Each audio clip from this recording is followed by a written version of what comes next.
What's going on, beautiful people? It's the kid J Nolan here. Hey man, we got to talk about this Kelis situation. She is very angry at Beyonce. Okay, so of course, Renaissance has leaked out. I've not listened to the album yet because I want to hear it as it was intended.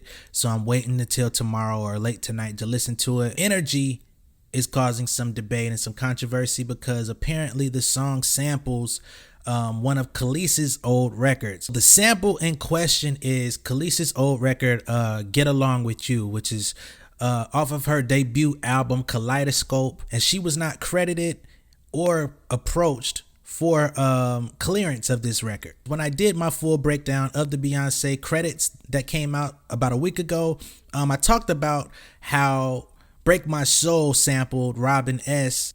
and why she wasn't credited, why she didn't know that the song was being sampled is because just like Kelis, she didn't write the record, she didn't produce the record, and she doesn't own the record. And for anybody that's familiar with the way that the music industry works in its totality, those are the three most important components of anything. If you can iron out those three details, put them on paper, and go forth, you can be very fruitful in this music industry, especially if you happen to be the primary person or the primary common denominator between those three factors, right? Because anytime you make a song, somebody has to write the lyrics, somebody has to write the notes, you know what I mean, which is the production, and somebody has to put it out there for the public. Now, if you're an independent artist and you're writing your own records and you're producing your own records, you will be all three of those people. If you're an independent artist and you write your own records, but you have a particular producer that you like to work with, then you have two out of those three components already checked off.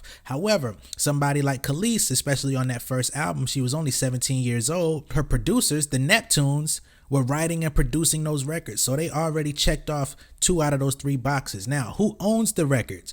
That album Kaleidoscope was released by Virgin Music, right? Or Virgin EMI, however you want to slice it. Virgin owns those records. So all you have to do now in order to clear a record is go to Virgin, and you have to go to Pharrell and Chad to sign off on it on the publishing. Very simple, very easy. Now, for those of y'all that need to see things to believe it, I went on discogs.com, which is a very reputable website that will show you the credits for just about any album or song that's available online. And you see that it's written and produced by Pharrell and Chad. All right. When you go to the album liner notes on Wikipedia, it says all songs written by the Neptunes, Pharrell and Chad, except where noted. So on that album, there's maybe like one or two records that she wrote herself. Everything else was handled by Pharrell and Chad. All right, so that's what was done back in 1999. A re-release of this Kaleidoscope album was just released in 2020. So I'm like, okay, maybe Kelis got her masters back and was behind this re-release. So I went and checked that out, right? Once again on discogs.com, and you'll see the owners, which is the label, is UMC, which is Universal Music Catalog, and Virgin EMI.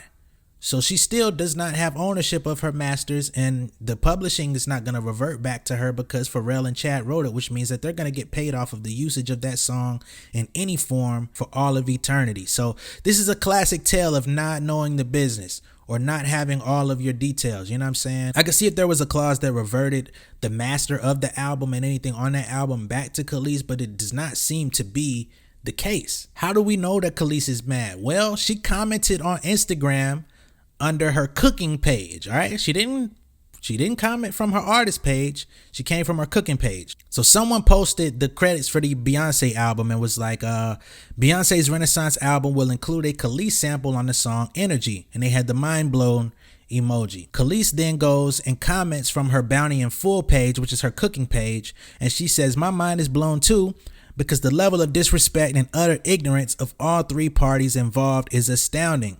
I heard about this the same way everyone else did. Nothing is ever as it seems. Some of the people in this business have no soul or integrity, and they have everyone fooled. Somebody else commented, awesome, that's a collab the world really needs.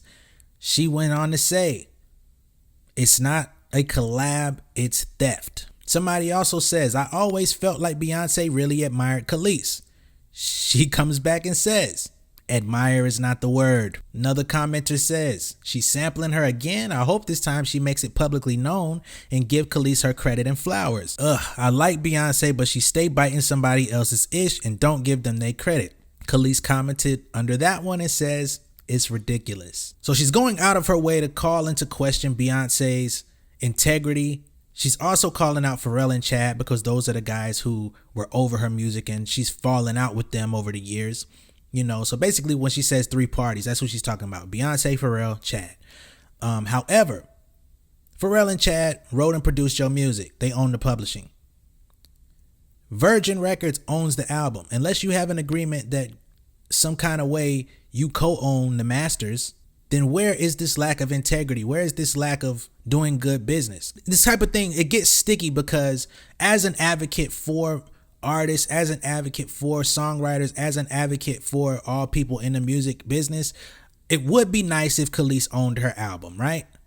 In a perfect world, that would be the case. However, the business was not handled that way because she came into the game at 17, 18 years old. She got with these producers. They got her signed to a label. Now, it's really no way around it. At that time, there weren't many artist-run labels. Artist-run labels didn't really become a thing until like the 2000s. Not to say nobody ever did it. That would be a lie. But that's when a lot of the artists started launching their own labels, started doing joint ventures, started making partnerships with the labels. That's when you started seeing every rapper had their own label. You know what I'm saying? A couple years after Kelis' album came out, that's when Pharrell and Chad launched Star Trek through Interscope, right? So you kind of see that things were done on the up and up based on the way that music was at the time. You know what I'm saying? Now, unfortunately, there hasn't been anybody to go back and force a reversion. Or maybe at the end of the day, the reversion goes back to Pharrell and Chad because they wrote and produced the entire album. You know what I'm saying? And they brought her to the opportunity to get signed. So maybe she's being cut out because when it came down to it, she did the least amount of work. This is the thing that artists got to understand. And I'm not talking about Kelis in this situation. I'm talking about the artists currently. These are the things that you need to know when you're going into the music game, right? If you write your own music, you need to be signed up on a PRO. If you write your own music, you need to have your publishing business set up with your PRO. You don't have to have it with your PRO, but it needs to be registered there to where you own it and you're able to collect on anything that you put out. If you're an independent artist and you're releasing your own music, create your own LLC and release your music through your own company. Therefore, moving forward, if somebody wants to work with you, you say, all right, yeah, we can work. We could do a deal. I have my own company. I have my own publishing. You have to include me and my business on this paperwork to where if we decide to partner up, I get the majority share, or at the very least, the minimum, we're splitting everything 50-50. You can't have a higher percentage of ownership on anything than I do because I've been doing it myself and you want to work with me. That is where the power lies with artists today because there's so much information out there and it's on you to soak it up, learn it, and apply it. If you don't, that's on you at the end of the day. Now, for the artists in previous generations, this stuff was not readily available. You know what I'm saying? You didn't have people like me on YouTube talking about this type of stuff. So there's really no excuse. And there's a lot more people. There's a lot of popular people. If you're an independent artist or you're an artist and you want to know a little something, you ain't got to watch me in particular. Go to Music Money Makeover Show. All right? They give you a lot of game.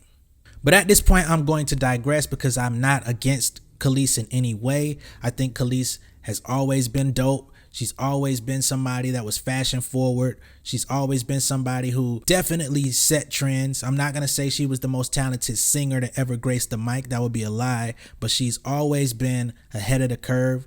When her working with Pharrell and Chad, they had amazing chemistry. It worked.